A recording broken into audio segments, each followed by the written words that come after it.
धन्यवाद साथियों। आज ये एक बड़ी रोचक प्रेस वार्ता है आपके सामने। आपके सामने एक ऐसी वॉशिंग मशीन है जिसके विषय में हमारे साथी जयराम रमेश जी अक्सर चुटकी लेते हुए बात करते हैं कि साहब एक वॉशिंग मशीन में कोई गया और साफ हो गया। आज वो बहुचर्चित वॉशिंग मशीन आपके सामने है। हमारे कपड़ों पर कभी सब्जी के, चाय के दाग लग जाते हैं। चाय बोलते ही थोड़ा डर भी लगता है, लेकिन चलिए। तो कई बार महंगे से महंगा वॉशिंग पाउडर भी उस दाग को नहीं छुड़वा पाता। लेकिन अब मार्केट में एक ऐसी वॉशिंग मशीन आ गई है और एक ऐसा वॉशिंग पाउडर आ गया है। यह है उस वॉशिंग पाउडर का नाम, मोदी वॉशिंग पाउडर।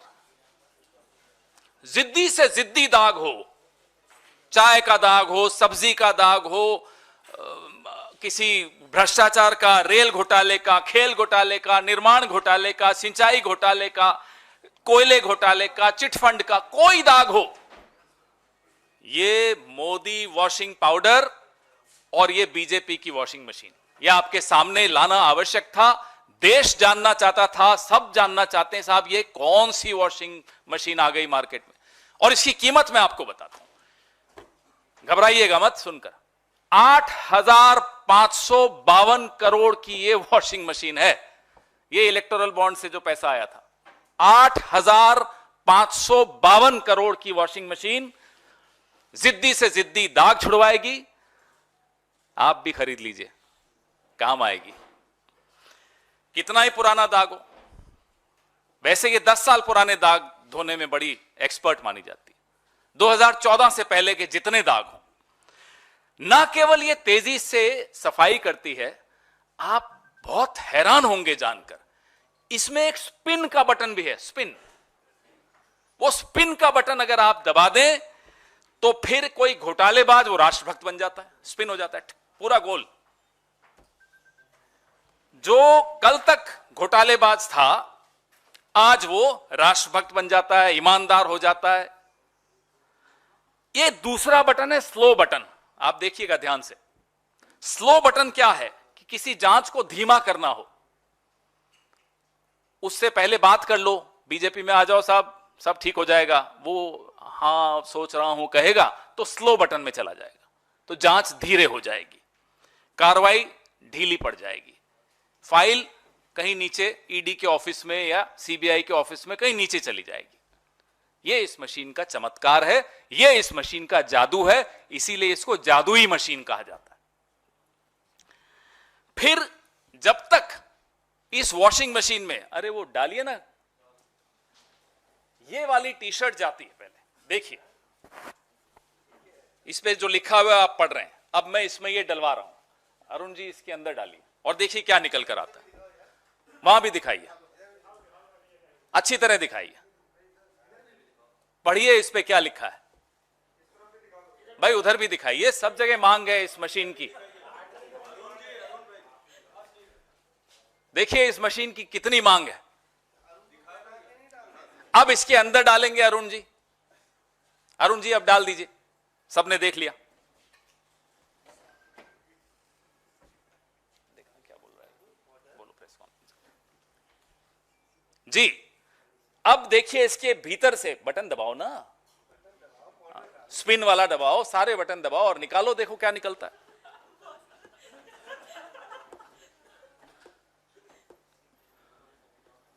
आज की प्रेस वार्ता मोदी जी जरूर देख रहे होंगे। अब ये देखिए साफ होकर क्या निकला।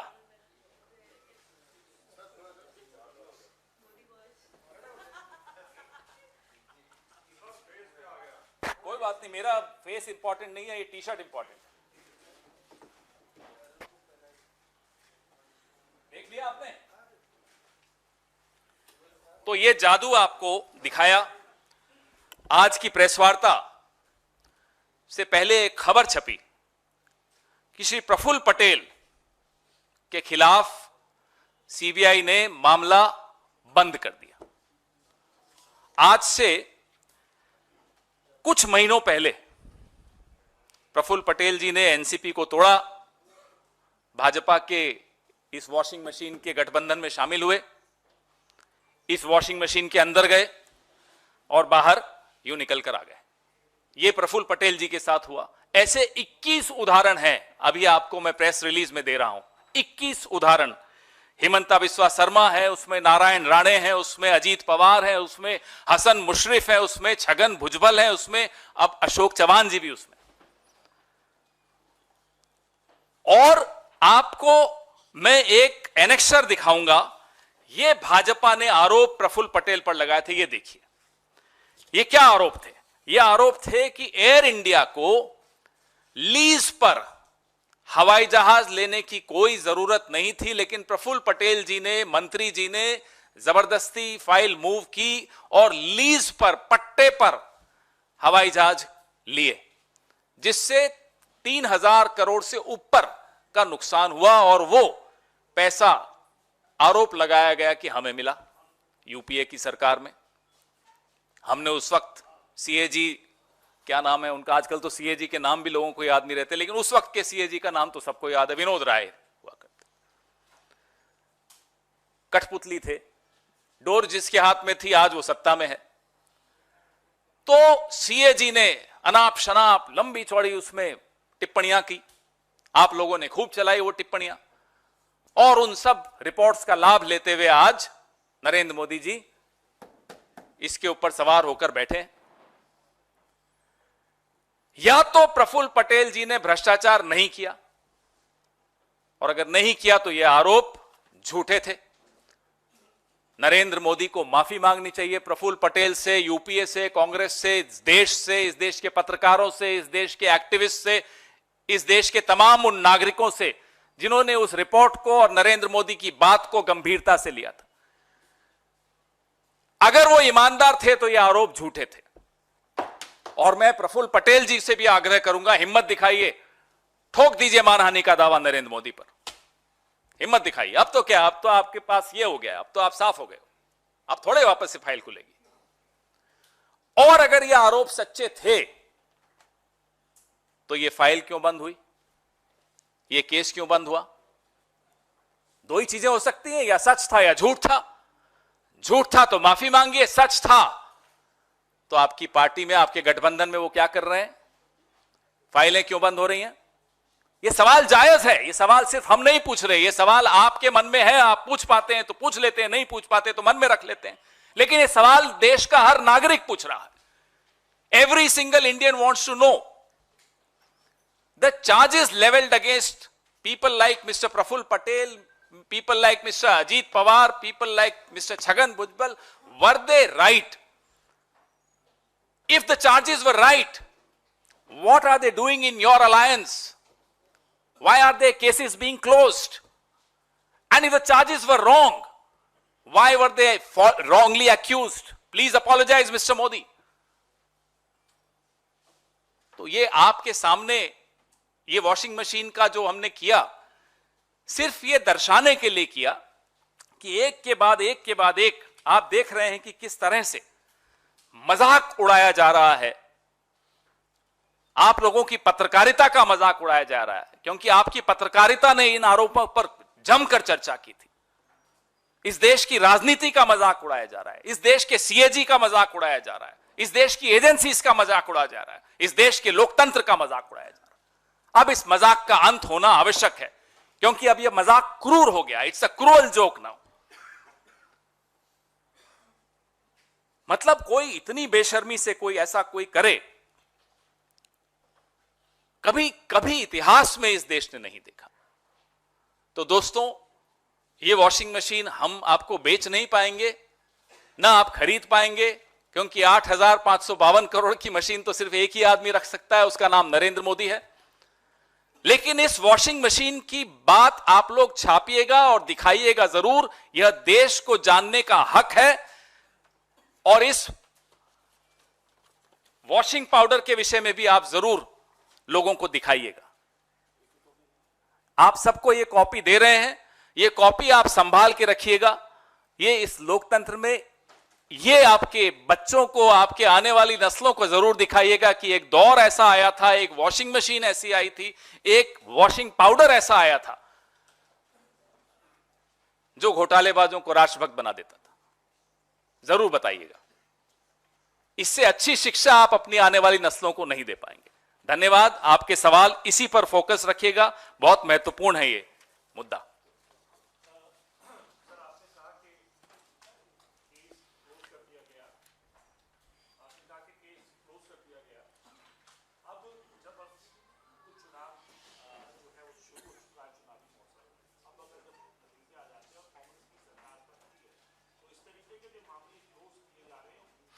मुझे सिद्धार्थ जी एक बात बताइए, 2019 की बात है, मुझे अभी याद आई, भाजपा ने, और मुझे हैरानी होती है प्रफुल्ल पटेल जी पर कि वो क्यों ऐसे बर्दाश्त कर रहे हैं। 2019 में भाजपा ने इतना घिनौना आरोप प्रफुल्ल पटेल जी पर लगाया कि वो 1993 के मुंबई बम धमाकों के आरोपी इकबाल मिर्ची के साथ एक संपत्ति सौदे में शामिल थे। बड़ी डिबेट्स हुई, मैं खुद गया कई डिबेट्स में। कैसे बर्दाश्त कर रहे हैं वो? सिर्फ इस एक टी शर्ट के लिए तो नहीं बर्दाश्त कर रहे होंगे। कारण क्या है वो बर्दाश्त कर रहे हैं? इतना बड़ा आरोप कोई मुझ पर लगा दे तो मैं तो 10 अदालतों में जाऊंगा। अब मैं भारतीय जनता पार्टी से यह जानना चाहता हूं, क्या वो आज भी इकबाल मिर्ची वाली बात पर कायम है? क्या प्रफुल्ल पटेल जी की इकबाल मिर्ची से कोई संबंध था? संबंध था तो प्रफुल्ल पटेल जी का नरेंद्र मोदी से क्यों संबंध हो गया? और नहीं था, माफी मांगे। हम चुनाव के बाद क्या क्या करने वाले हैं वो आप देखेंगे, रोज आपको ब्रेकिंग न्यूज देंगे। और ये अधिकारी जो इनकी कठपुतली बने हुए हैं, ये भी आज कान खोल कर सुन लें, एक एक को कटघरे में खड़ा किया जाएगा।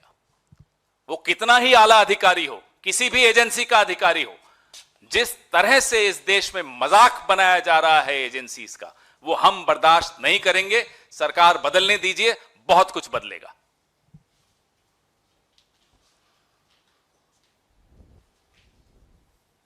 फोटो तो ले लीजिए वॉशिंग मशीन की। और इस पे कोई सवाल हो तो आपका बिल्कुल पूछिएगा। आपने ये कहा कि प्रफुल्ल पटेल के अलावा 21 और बड़े नाम हैं जो इस वॉशिंग मशीन में तथाकथित रूप से गए और बाहर जब निकले तो उनको क्लीन चिट मिल चुका था। ऐसे कितने लोग हैं और किस किस पॉलिटिकल पार्टी से वो बीजेपी में गए? मैं ये लिस्ट आपको साझा कर रहा हूं। इसमें 51 नाम तो ऐसे हैं जिनको मैं तारीख के साथ आपको बता रहा हूं। मैं एक दो उदाहरण दे देता हूं आपको। सितंबर 2018 यानी कि छत्तीसगढ़ में विधानसभा चुनाव के 2 महीने पहले हमारे जो उस वक्त के प्रदेश अध्यक्ष थे बघेल साहब, उन पर सीबीआई की चार्जशीट लगाई गई थी। जनवरी 2019 यानी कि लोकसभा के 4 महीने पहले हुड्डा साहब पर सीबीआई ने एक मामला खोला था। ऐसे मैं आपको 51 उदाहरण दे रहा हूं जो विपक्ष के नेताओं के साथ सीबीआई और ईडी ने किया। उसके बाद एक और लिस्ट में आपको दे रहा हूं जो ऐसी लिस्ट है 21 लोगों की।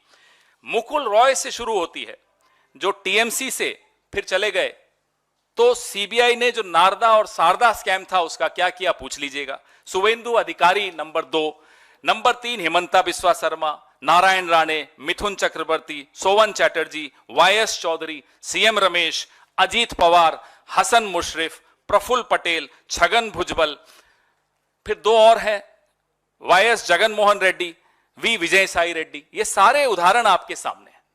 आप ये देखिएगा कौन सी पार्टी के हैं, आपको खुद सारे जवाब मिल जाएंगे। ये लिस्ट भी मैं संजीव जी से आग्रह करूंगा कि ये सारा आपको अभी भेज देंगे। प्रफुल्ल पटेल की जित पर सब पवार ने कहा है कि ये तो होना है, तब बीजेपी में चले गए हैं। उन्होंने कहा कि ऐसी चर्चा शुरू हो गई है कि जेल जाने से बेहतर है भाजपा में चले जाइए। बिल्कुल, और हम सब ये सवाल हमारे मन में है, और प्रफुल्ल पटेल जी हिम्मत दिखाएंगे तो उनके मन में भी है, और मुंह पर भी लाएंगे ये सवाल कि साहब मैं अगर ईमानदार था तो मेरे पर आरोप क्यों लगे, और मैं अगर बेईमान था तो अब मेरे को क्लीन चिट क्यों मिली। एक लाइन का सवाल है, ये सबके मन में है।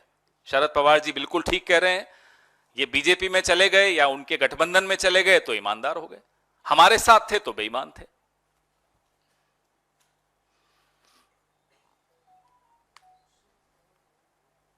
वेयर आर दोस चैनल्स जो वो सीएजी रिपोर्ट्स बहुत दिखाते थे, आज कोई पूछ नहीं रहा है इस बारे में। मैंने एक डिबेट में पार्टिसिपेट किया था कि दाऊद इब्राहिम के क्या रिश्ते हैं प्रफुल्ल पटेल से, मेरे को अच्छी तरह याद है। कहां है वो चैनल, क्यों नहीं पूछ रहे आज? मैं बताता हूं ना, क्या जवाब मोदी जी देंगे कि दाऊद इब्राहिम से क्या रिश्ते थे प्रफुल्ल पटेल। इस मशीन में दाऊद इब्राहिम को डालो, देखो क्या निकलता है। हो सकता है कोई राज्यसभा का सांसद बन के निकलेगा बीजेपी का।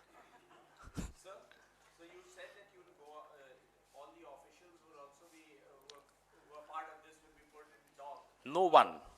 If India bloc comes to power, will you also go after these politicians who you are saying that have gone to the BJP and their past record has been? Well, we have always maintained that all these so-called scams which the BJP spoke about were fake.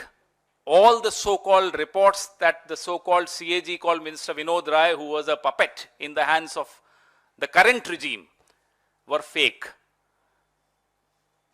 But we'll definitely go after every single officer of these agencies who has willingly become a party to undermining our democracy and our constitution. No one will be spared. Thank you.